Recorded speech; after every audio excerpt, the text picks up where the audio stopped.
तो नमस्कार दोस्तों, बैटरीज बनाने की काफ़ी मशहूर company Amara Raja batteries limited company ने अपने Q2 के रिजल्ट्स को पब्लिश कर दिया है। और यहाँ पे हम रिजल्ट्स को चेक कर रहे हैं तो काफ़ी अच्छे रिजल्ट्स आए हैं। कंपनी ने क्वार्टर ऑन क्वार्टर बेस पे काफ़ी अच्छी ग्रोथ दिखाई है और ईयर ऑन ईयर बेस पे कंपनी का प्रॉफिट काफ़ी अच्छे से इंक्रीज़ हुआ है।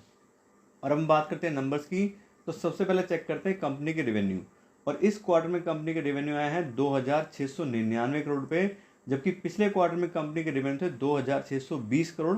और पिछले साल के सितंबर 2021 के क्वार्टर में कंपनी के रेवेन्यू थे 2264 करोड़ रुपये। यहाँ पे देखें तो क्वार्टर क्वार्टर बेस पे कंपनी के रेवेन्यू में 3% ग्रोथ आई है और ईयर ऑन ईयर बेस पे देखें तो काफ़ी अच्छी 19% ग्रोथ आई है। तो दोनों ही पैरामीटर पे कंपनी यहाँ पे ग्रोथ दिखाई है। इसके बाद बात करें कंपनी के ऑपरेटिंग प्रॉफिट की, तो इस क्वार्टर में काफ़ी अच्छे से कंपनी का ऑपरेटिंग प्रॉफिट भी इंक्रीज़ हुआ है।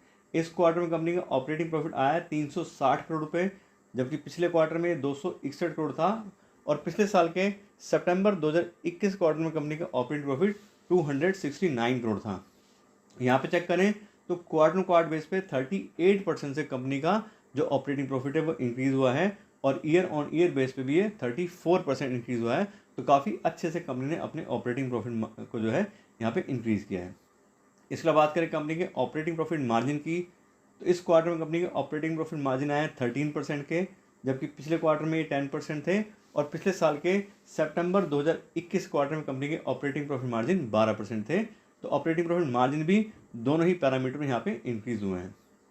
इसके बाद बात करें कंपनी के नेट प्रॉफिट की, तो इस क्वार्टर में कंपनी का नेट प्रॉफिट आया 202 करोड़ रुपये का, जबकि पिछले क्वार्टर में 131 करोड़ था।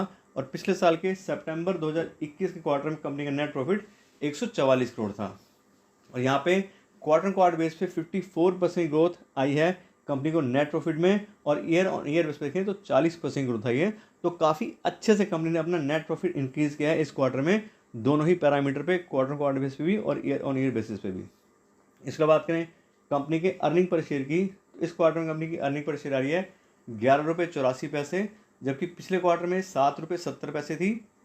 और पिछले साल के सितंबर 2021 क्वार्टर में कंपनी की अर्निंग पर शेयर 8 रुपये 44 पैसे थी।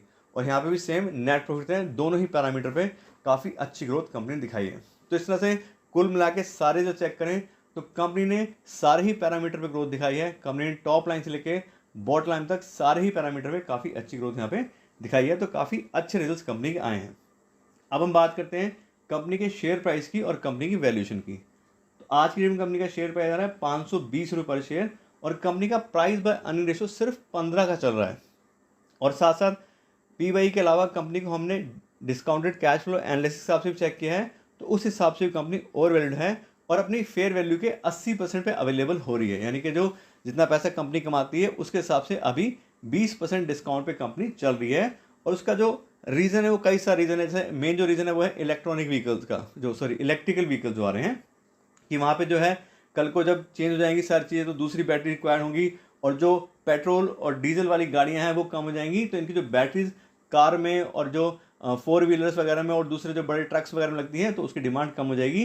तो इस वजह से फ्यूचर को देखते हुए लोगों के सेंटिमेंट्स काफ़ी घबराए हुए हैं। तो इस वजह से कंपनी को जो है यहाँ पे काफ़ी कम वैल्यूएशन मिल रही है आज वही। लेकिन देखें तो कंपनी अपने सेक्टर की एक लीडर कंपनी है, और कंपनी साथ साथ बात करें तो अभी तक काफ़ी अच्छी पोजीशन होल्ड करती थी और काफ़ी अच्छा प्रॉफिट भी कंपनी कमाती है।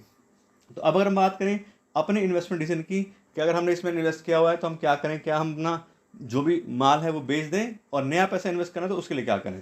तो पहली बात तो ये है कि अगर आपने इन्वेस्ट किया हुआ है तो आप देख रहे हो कंपनी का जो यहाँ पे ये आया है क्वार्टर के रिजल्ट्स काफ़ी अच्छे हैं, कंपनी अपने बिजनेस में काफ़ी अच्छी चल रही है। तो हमें बेचने का तो कोई मतलब ही नहीं है, क्योंकि हम लॉन्ग टाइम जो इन्वेस्टर इन्वेस्ट करते हैं पैसा वो कंपनी के बिजनेस को देख के इन्वेस्ट करते हैं। कंपनी का बिजनेस अच्छा चल रहा है तो शेयर प्राइस तो अप डाउन होते रहते हैं, तो आने वाले टाइम में अगर बिजनेस अच्छा चलेगा तो अपने आप शेयर्स के अप हो जाएंगे। हाँ, अगर आपको ये डर लग रहा है कि आने वाले टाइम में इसका बिजनेस खराब हो जाएगा कुछ है, तो आप अगर थोड़ा बहुत रीबैलेंसिंग करना चाहते हैं तो वो कर सकते हैं, अदरवाइज कंपनी कोई दिक्कत नहीं है। और बात नया पैसा इन्वेस्ट करने की है तो भी आप देख रहे हैं कि कंपनी अंडर वैल्यूड है। तो अगर आप नया पैसा इन्वेस्ट करना चाह रहे हैं तो उसमें भी कोई दिक्कत नहीं है, क्योंकि अगर कोई लिथियम इयॉन बैटरीज आएंगी, कुछ भी आएंगी, तो ये कंपनियां उस मार्केट को भी कवर करेंगी धीरे धीरे, तो उसमें इतनी कोई दिक्कत नहीं आने वाली है। और मेरे हिसाब से अभी आने वाले 10 साल तक बहुत ज़्यादा इलेक्ट्रिकल व्हीकल्स एकदम से नहीं चल पाएंगे, धीरे धीरे ही प्रमोशन होगा, और तब तक ये कंपनियां भी अपने आप को उस मार्केट हिसाब से अडॉप्ट कर लेंगी। तो आज के रिजल्ट्स के लिए इतने रखते हैं। Thank you so much.